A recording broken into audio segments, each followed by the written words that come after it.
Bonjour à tous, on se retrouve pour faire le papier tous ensemble du prix de Belgique, la dernière épreuve qualificative au prix d'Amérique qui va se courir le 28 janvier prochain. Cette course va se disputer le dimanche 14 janvier à 15h15 R1C4 bien entendu sur la cendrée parisienne à Vincennes et on commence à faire le papier tout de suite.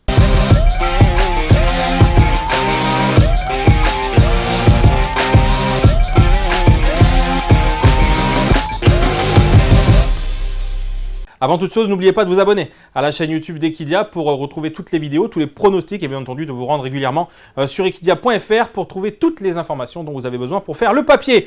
On commence donc pour cette épreuve très intéressante. Avant toute chose, parlons du forfait d'Idaho Tillard qui aurait été le grandissime favori de cette épreuve. Malheureusement, il est absent. Espérons que le pensionnaire, le champion même peut-on dire de l'écurie du Val d'Estaing soit là pour la belle à la fin du mois de janvier. C'est tout le bien qu'on souhaite à son entourage. En attendant, le malheur des uns fait peut-être le bonheur des autres. Et il y a un cheval qui trouve du coup une occasion rêvée de renouer avec le succès et il s'appelle Isoire Vedake. Le cheval entraîné par Philippe Allaire est assez impressionnant depuis sa reprise de contact, depuis cet hiver pourrait-on dire, surtout depuis qu'il est associé à Benjamin Rochard. Sa dernière performance est absolument superbe, il se classait deuxième de qui? Deuxième d'Idaho Tillard et son comportement était vraiment très bon. Dans cette même épreuve, il y avait Inmarosa, Great Skills ou encore Italiano Vero. Ce petit monde-là participait au prix Ténor de Beaune qui a eu lieu la veille de Noël le 24 décembre dernier. On va revoir en image justement le comportement d'Isoire Vedake. Alors bien entendu, on oublie Idaho Tillard, sinon on n'aurait parlé que de lui bien entendu dans notre pronostic. Mais le cheval de Thierry du Val d'Estaing n'est pas là. Isoire Vedake était à deux nœuds au vent pendant tout le parcours et regardez son comportement pour finir. Eh bien, le cheval, sans être sollicité à outrance par Benjamin Rochard étant bien conscient que Idaho Tillard allait venir s'imposer, il n'a pas demandé l'impossible au cheval entraîné par Philippe Allaire et le cheval courait vraiment de première ce jour-là.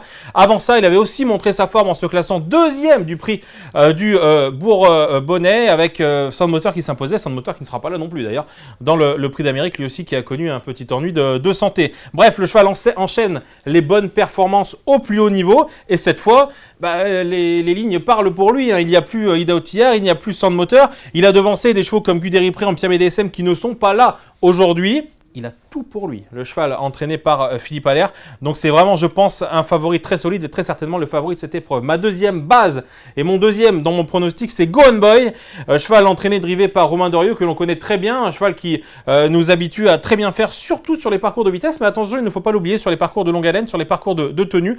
Là, je parle du prix de Bourgogne, la performance sur 2100. Alors il faut l'oublier cette course, évidemment, il est là, Go On Boy. Vous me dites, mais pourquoi il nous montre cette course de référence? Ça s'est passé. C'était un cauchemar pour le protéger de Romain Dorieux. Le cheval était en deuxième épaisseur. Il s'est fait couvrir à l'intersection des pistes par Aylmery qui n'a fait que reculer pour finir après un parcours exécrable offert par son driver. Donc Go On Boy a répondu par la faute, mais il n'était pas à bout de ressources. Je pense qu'il peut remettre les pendules à l'heure avec l'absence d'Idaho Tillard. Je trouve que les cartes sont un petit peu rabattues, pourrait-on dire. Et Go On Boy, s'il a un bon parcours, je le vois vraiment être dans le coup. C'est un cheval hyper fiable et régulier. Cette performance-là, il ne faut pas en tenir compte. Il faut surtout considérer que le cheval n'a pas été très heureux. Et je pense que si tout se passe bien, et j'espère que ça va bien se passer. J'ai vraiment l'impression qu'il peut jouer le podium, peut-être pas gagner, mais je pense qu'il est capable de très bien faire dans ces épreuves et je trouve qu'il offre beaucoup de garanties pour bien faire dans ce lot-là. Pour certains, la distance est un poil trop longue, mais moi je fais confiance à Romain Dorieux, il sait très bien ce qu'il fait avec son champion. Ma troisième base, c'est Galette Banville. Alors, vous allez me dire, Galette Banville, c'est un petit peu tout ou rien, il n'a rien d'une base, mais j'aime bien ce cheval, je l'aime bien. Je l'aime de mieux en mieux, ce cheval entraîné par Jean-Michel Bazir. Je ne l'attendais pas forcément à pareille fête. Dans la finale du GNT, le cheval termine 3e, son comportement est plutôt correct. Je pensais qu'il était capable de gagner ce jour-là. Ensuite, il a confirmé, je trouve, quand il termine 6e. Je parlais un petit peu plus tôt de cette course avec Isoire Vedake.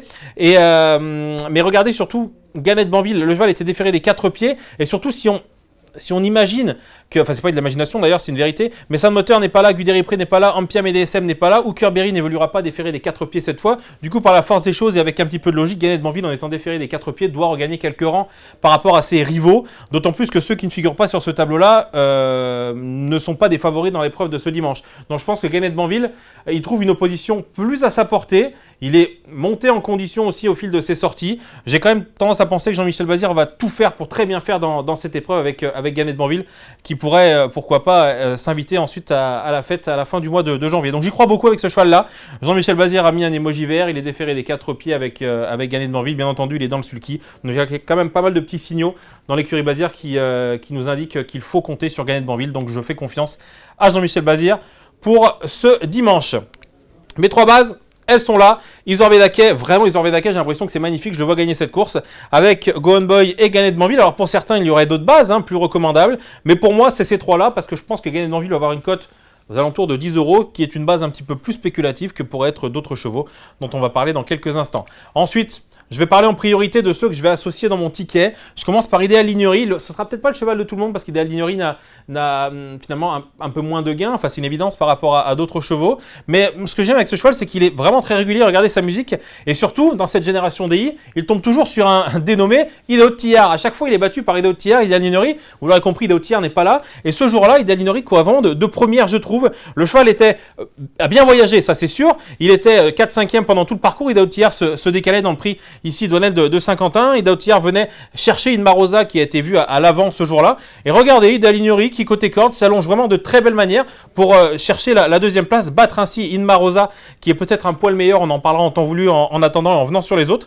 Mais sur cette ligne-là, je trouve qu'Ideal Lignery a le droit de très bien faire. Alors évidemment, c'était un lot un petit peu plus faible que celui de ce dimanche, mais ce qu'il faut rajouter, c'est que l'écurie de Fabrice Soulot est en pleine forme, que Ideal Lignery a certainement les moyens de très bien faire, je pense, en pistant, en suivant les bonnes roues. Je pense que le cheval va répondre présent, d'autant plus que dans le prix Marcel Laurent, une performance un peu avant le prix d'Honnel de Saint-Quentin, Ideal Lignery confirmait ses bonnes dispositions, terminait 3e. Il y avait Inmarosa et bien entendu Idaho Tillard dont on ne parlera pas, et j'arrête d'en parler parce que je parle que de lui, mais il n'est pas là. Donc Inmarosa et Ideal Lignery se tiennent de près, je trouve. Donc du coup, j'ai tendance à penser que ces deux-là ont une chance similaire, donc fort logiquement vous allez retrouver une Marosa dans mon ticket ensuite. Le cheval est entraîné par Laurent-Claude Abrivard, associé à Léo Abrivard qui s'en sert à merveille. Dernièrement on l'a vu, dans la course qu'on a vue dans le prix d'Honnel de Saint-Quentin, on a vu le cheval aller de l'avant. Moi je trouve qu'il est meilleur en attendant, en venant sur les autres, et on va revoir cette course, on en a parlé un petit peu plus tôt dans le prix Ténor de Beaune, mais Marosa terminait 3e. Et cette fois-là, eh bien, Inmarosa a pu accélérer, venir sur les autres et s'allonger pour venir chercher une très belle 3e place. Je trouve que c'est une jument qui a une magnifique pointe de vitesse finale. Et quand elle parvient à avoir le bon parcours, eh bien, elle donne le meilleur d'elle-même, comme on peut voir sur ces images. Je pense que voilà, ce que je disais un petit peu plus tôt, si elle voyage bien, elle va répondre présent. Donc j'ai envie de lui faire confiance à Inmarosa, un petit peu comme Ideal Lignery. Je trouve que c'est deux profils extrêmement similaires. Donc j'aime bien ces deux-là. Ensuite, là, on change un petit peu de registre parce que Hokkaido Giel, c'est un concurrent qui avait été éblouissant. Où ça, dans le prix de Bretagne, on redescend un petit peu, ça remonte, on va dire, au début du meeting d'hiver. Dans la première épreuve qualificative, eh bien, Hokkaido Giel était 3e en étant malheureux pendant le parcours. Le cheval a fini très très fort. Avant ça, il avait montré sa forme aussi en étant disqualifié lors de sa rentrée pour avoir gêné un concurrent. Il avait gagné la course ce jour-là, donc le cheval était vraiment sur la montante. Ce jour-là, il montrait sa forme et ensuite, eh bien, il est retombé dans ses travers, pourrait-on dire, parce que dans les deux courses suivantes, notamment la dernière, le cheval eh bien, était tout cassé comme il pouvait l'être un petit peu dans sa jeunesse. Il n'était jamais bien équilibré dans le dernier tournant, mais même toute la route d'ailleurs dernièrement, le cheval a fait la faute. Où en est-il?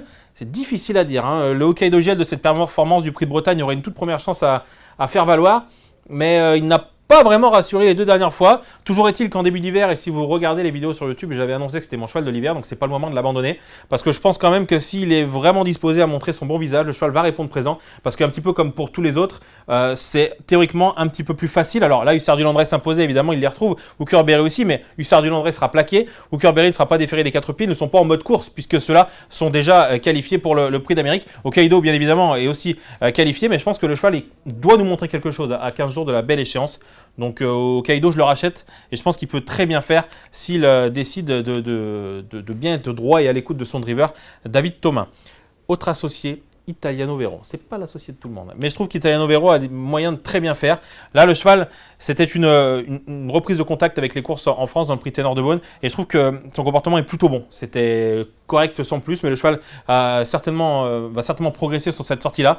C'est la ligne dont je parle depuis tout à l'heure, Histoire Vedake, Inmarosa. J'ai pas gardé Gretzky, je vais en parler dans quelques instants, mais je pense qu'Italiano Vero peut très bien faire avec Mathieu Mottier ici, dans cette course qui est finalement peut-être assez ouverte pour la 4 ou 5e place. J'ai envie de faire confiance à des chevaux qui connaissent bien Vincennes, qui connaissent bien la musique, qui connaissent bien le rythme, on va dire, des courses françaises. Italiano Vero, faut pas l'oublier, c'est un concurrent qui a des très sérieux titres à faire valoir et je pense qu'il peut être la belle surprise dans ce quintet-là.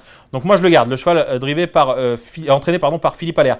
Il y en a un qui est entraîné par Philippe Allaire dont je n'ai pas encore parlé, vous allez me dire il est complètement fou, mais je l'ai cerclé, là je parle de mes associés, donc Ideal Lignery, Inmarosa, Hokkaido Giel et Italiano Vero.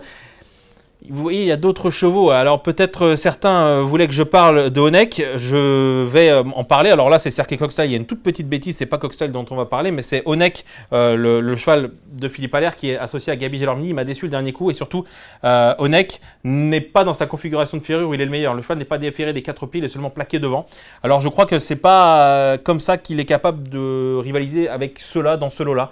L'idée, en plus de ça, on a pu récupérer des informations que vous pouvez retrouver sur equidia.fr. Gabi Gelormini, son driver, nous indique que le cheval doit finir en avançant, donner un bon parcours, une bonne leçon avant le Prix d'Amérique. Donc, avec toutes ces petites conditions, j'ai décidé de l'écarter de mon ticket, ce Honeck. Donc, certains vont choisir de le garder pour l'ensemble de son œuvre. Moi, je décide de l'éliminer. Et il y a un autre concurrent que je ne garde pas au départ de cette épreuve. Il pourrait y en avoir plusieurs, mais Great Skills, par rapport à la course de référence dont je parle depuis le début, j'ai fait le choix de l'éliminer parce que Great Skills a finalement assez peu de métiers sur notre sol. Dernièrement, c'était quand même très bien.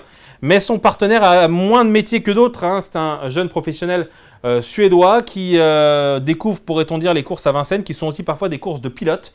Et dans une grande course comme ça, avec autant de partants dans une épreuve qualificative au Prix d'Amérique, j'ai préféré des pilotes qui avaient un petit peu plus d'expérience. Mais attention à Great Skills qui pourrait être aussi une belle surprise dans ce quintet-là. D'autres, je les ai éliminés plus facilement, comme Aylmarie qui dernièrement a connu un parcours absolument exécrable. On change de pilote, c'est Eric Raffin qui lui est associé, mais je ne suis pas sûr que ça fasse la différence. Même si je souhaite bien entendu du bien à son entourage, à Daniel Reden. Mon ticket, vous l'aurez compris, quintet flexi 50%, tout ça, ça coûte 12 €. 10, 11, 3.